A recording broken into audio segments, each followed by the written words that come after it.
Family. Welcome. It's 8 o'clock. You know what that means. It's time to talk. You know, you see me out different surroundings every week because we're on the move. We're doing things and making great things happen, but it's all about you. And that is why we are here. So big shout out to my sponsors, Incision. Again, if you haven't gone to their page, incision.care, make sure you go to their page and subscribe. Tell them Time to Talk sent you. Request that demo so you can see what innovation they're bringing to the education side of sterile processing. Also, big shout out to RST Automation. If you haven't been to their page, same thing. Go to their page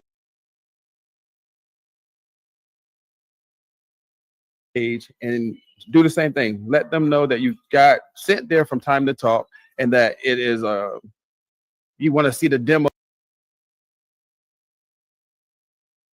of that as well, so that you can see what new and exciting things they're bringing to the sterile processing field, whether that's more efficiency with you peel packing, more efficiency with you putting trays together. They have a solution that may actually work for your departments. And that is some of what we're talking about today. Collaboration across sterile processing. What does that mean and what does that look like? Last week we had the pleasure of speaking with Warren Niss, and he talked about regulatory standards and what that looks like in a department. But how does that work when you're working in all different aspects, like whether that's endoscopy or you're working with infection control or the OR? These all have to be collaborative things, right? Some of the stuff we talked about was everybody's following their different standard, and if it's ARN versus SGNA versus AAMI, how does that look? What does that look like if nobody's talking to each other? So some of that is what we're going to touch on today, is how do we get better workflows if we're not working together? What does that collaborative effort actually look like?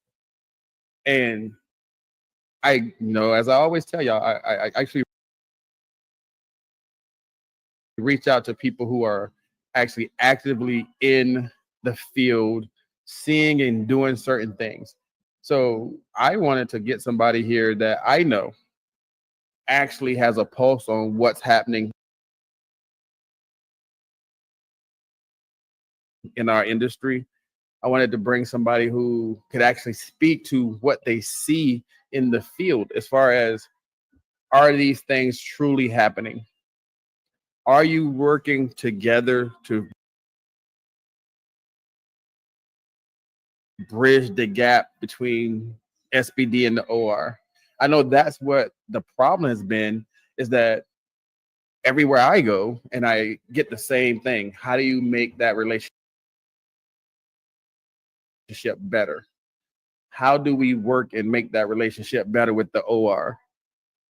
Many different ways, many different answers, but it still seems to be our number one issue. I've had people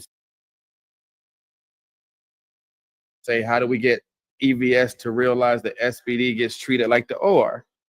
It should be terminally cleaned and all of these things, but it's not happening. Again, those collaborative efforts. In endoscopy, we had a new document come out, a whole regulation, ST91 come out, and it seemed like it changed everybody's life in an instant. But it should have been, hey, how do we work together to make sure that we're meeting these standards, because this is the new way? How are we bridging the gap in all of these areas? So I reached out to none other than my friend, Melinda Alamari, so that she could come and talk to us about, what does that collaboration look like? How do different departments work together for better outcomes? So, as we always do, family,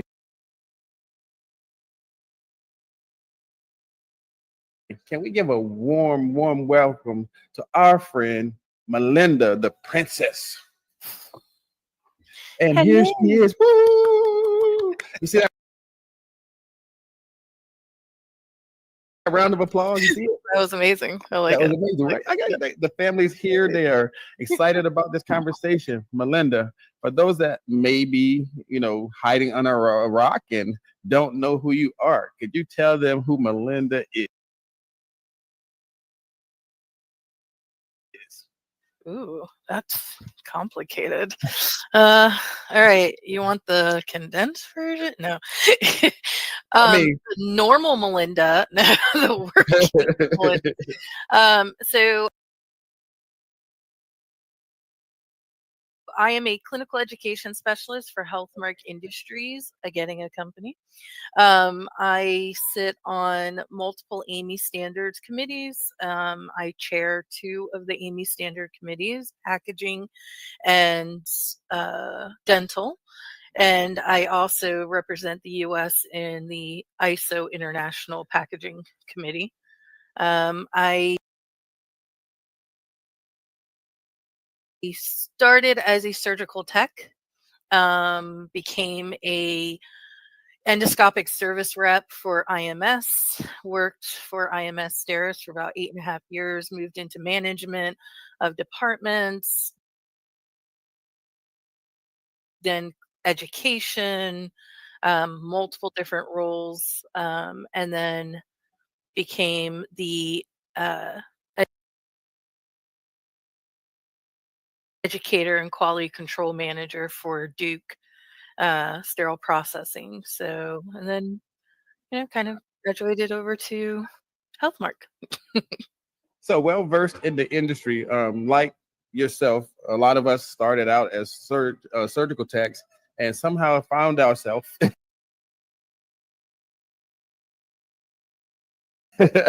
sterile processing and have not left, right? Correct. So you've seen both sides. So you've seen the OR side, you've seen the SPD side. So you've worked in all of these modalities. So why is collaboration? Let's start with the OR. Why is that collaboration so hard? Why is it a common theme across all departments? Like the OR and SPD just can't get it together. Honestly, I think the biggest problem is that it's a lack of understanding. There is a major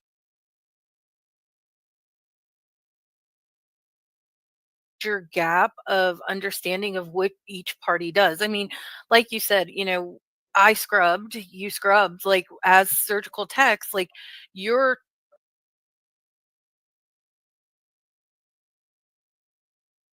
mindset is just about getting that case done. That silo mentality that we tend to have. I need to get this case done. I need to get my day done and move on, kind of thing. Get patients safely out, do my job, help the surgeon without getting instruments thrown at me. Right. Or, doing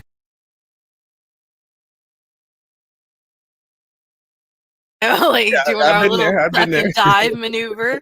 We're not doing that. But, it's that silo mentality and what happens in sterile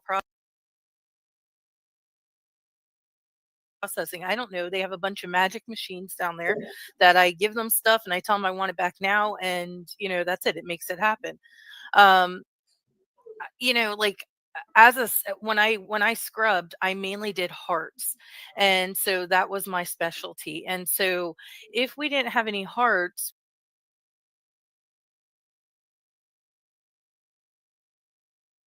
we had to go to other areas. So we had to scrub ortho or eyes, whatever it may be. Right. And then if there were none of those, you had to go to sterile processing before you could go home, that, before that was even an option. So I was grateful to have that opportunity and kind of get exposure to sterile processing. But other than that, like I wouldn't really know. And even that, I was exposed, but I didn't understand what the heck happened in it, Right, right. like the depth and the magnitude, the knowledge these people have to have, like nowhere near that. But I did decontam and I did assembly, and that was about I, it. but see, now that you know, right? So now that you Yeah. know more in depth of what it is from a scrub tech, and I had the same thought process before, even though, so in the military, when you do one, you do both. Mm, mhm, But in the civilian side, there's that we're better than you mm, because we're scrub techs. yeah. But if you try to tell one of them to go down there to do the job, they can't. So, so is that something that should be incorporated where they're shadowing, or it's one of those where I know that departments now are sending people to the OR to watch cases. It's not the same as scrubbing a case, but you Mhm, get to watch how the instruments are used and all that kind of stuff. How yeah. beneficial would it be to incorporate, like, say, that scrub tech or that nurse to go downstairs and spend some time in sterile processing? Yeah, for sure. And I think it should be part of all of their onboarding, right? And so when I got onto at Duke, we didn't have that. That wasn't part of the program. And Okay. so I helped work with the educator for the OR, and we created that process. So when a nurse or a scrub tech joined the team, they would have to come down and spend 2 days in sterile processing. And they would be exposed to decontam and also be exposed to assembly side. I think that's another big mistake, right? We say, oh, come to sterile processing, and all they do is they sit on assembly side. You know what I mean? They don't get the real feel for it in decontam as well. Because Um, and then I would also, our sterile processing technicians would have to go and spend 3 days up in the OR watching different cases and procedures so that they get a feel of what those cases are and how it feels when opening stuff and that kind of thing. So helping bridge that understanding between the two. and I think that's a big part of it. Like you said, if they don't go to decon, then they're not going to understand what the importance of the pre cleanse and all that stuff is when you're pre-treating your instruments. They're not going to know why we say it's an important step. Yep. They think, like you said, that magic machine just makes everything go away. You can send the instruments down however you want, and it doesn't matter. Yep. But to the point of what Warren was talking about last week, if everybody in the OR is going by, the scrub techs have AST, the nurses have ARN, and everybody's in the ballpark of what should happen, but everybody's different. Hmm. Is it a leadership responsibility to try to tie all of that together? Oh, yeah, for sure. We all have our standards we follow. Right. But that's where your policies come in. And each group of standards talks about. AST has a section for collaboration and stuff.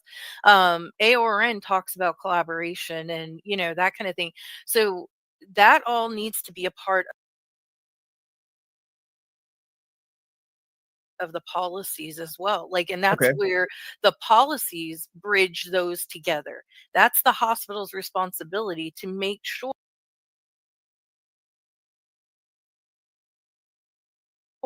they are taking in account that bridging concept. We used to have a program called Do No Harm or Zero Harm. Okay. And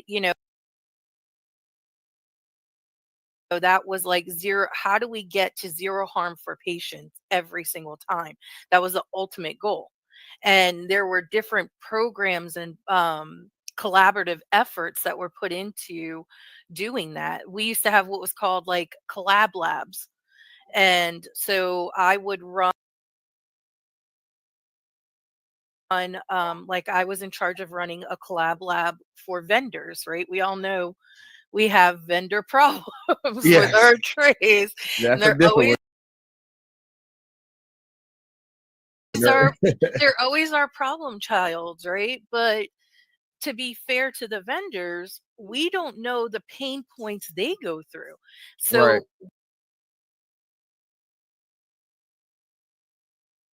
what our collab lab did was we had a surgeon representative, we had nurses from the OR, surgical techs, sterile processing, and vendors, and we would meet on a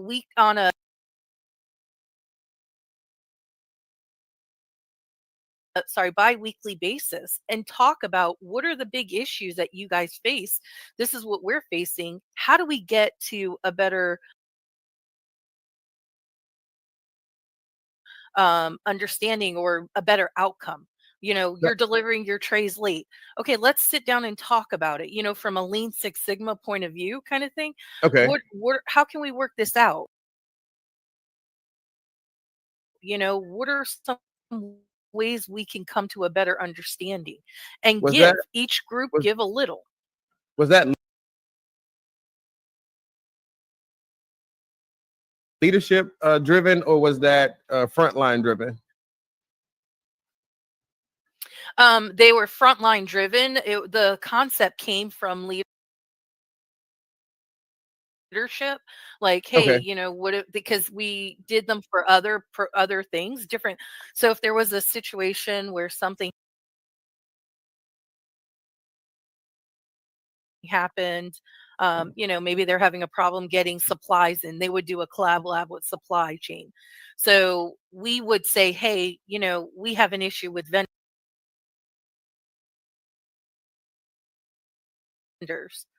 We want to have a collab lab with vendors, that kind of thing. So, and then, So, somebody that's would different than volunteer to head it. that's different than like the schedule huddle. This is a different, separate one where Oh, people are actually yeah. talking about challenges and things.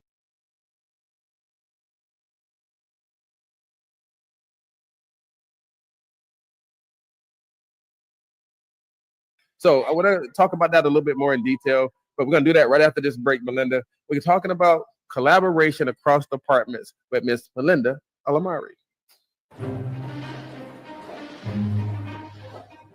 Something we heard time and time again was that SPDs really needed a standardized onboarding program.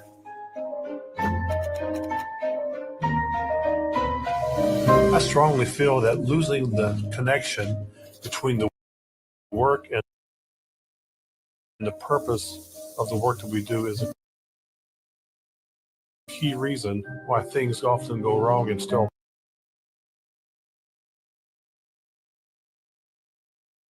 processing.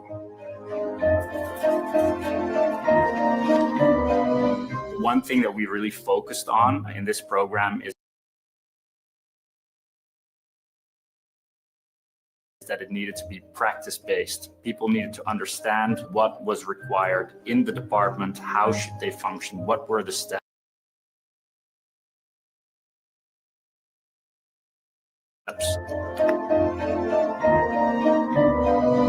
We tried to create this program really linking, here's the task that you have to do, here's some theory behind it, but really here's why you have to do what you have to do.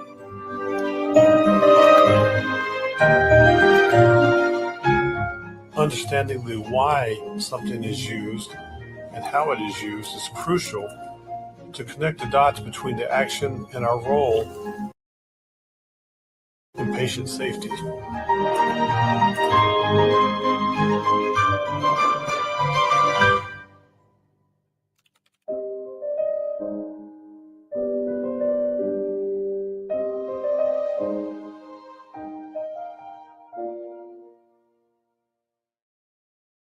Welcome back, family. Welcome back. If you saw that, incision.care. Incision.care. I know you saw that beautiful demo there. some of our own. You saw the great Tony Thurman in that video talking about what this program can do for facilities. Again, is 6 modalities across sterile processing broken down over 21 modules that can actually help shape the roles of what sterile processing is. And based on what we're talking about today, they actually also have an OR module for the OR so that everybody, as Melinda said, knows what everybody's doing, and we can work through a lot of the challenges. One of the things I was going to ask that you started answering there is that collaboration thing. Is there other things that people can do to try to bridge that gap as we keep talking about? Because like I said, it's not just whenever I ask the question, that is number one on everybody's list, better improvement of working with the OR. It's always number one on everybody's list. Yeah. And when you think about it, it's going as far back as time, it's been that way. So even doing some of the things you say,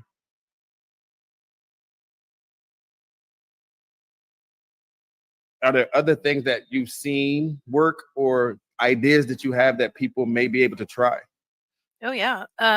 So one of the things that I did want to touch on really quick, Kenneth, that I think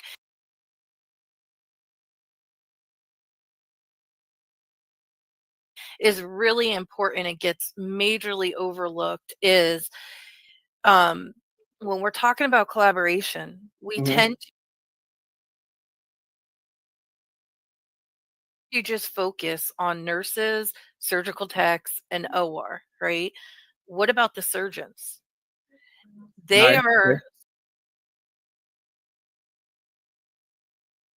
such a huge part of what happens in that OR and how that OR runs.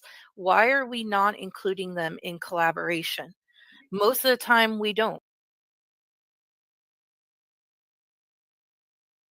We don't think about that, right? So like when I was talking about those collab labs, we had a surgeon representative who came to those collaboration labs. So then he would disseminate that information to all the other surgeons, like at the surgical exec meetings and stuff like that. So, you know, when we talk about our pain points in sterile processing, they don't just get lost on the nurses, and not that the nurses don't care, but there's only so much each section can do. So having all those key players at the table is a huge part of that.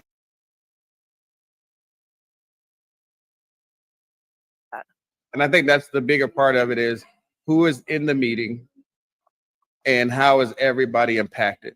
Like you said, it's not just OR and SPD. The doctors are impacted because if we do something wrong or they do something wrong, it can delay, it can do all these things. And again, like you said, I don't want the instrument flying across the room at me. So, so including them in what we call the, some of the problems and how we can, get to some of that. I think that's a very, very, very big part of it. Just still have an issue with the, I don't know if you saw last week, that we talked a little bit about ARN, and the different, bodies, regulatory bodies.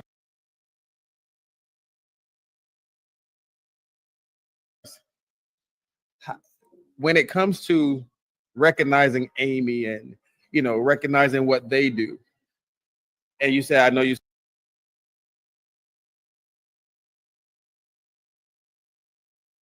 said it goes to the policy. How can we better communicate that piece? Because I get it all the time. Like, we don't have time to restring. We don't have time to spray. We've cleaned it good enough. You got to wash it downstairs anyway. And all of these type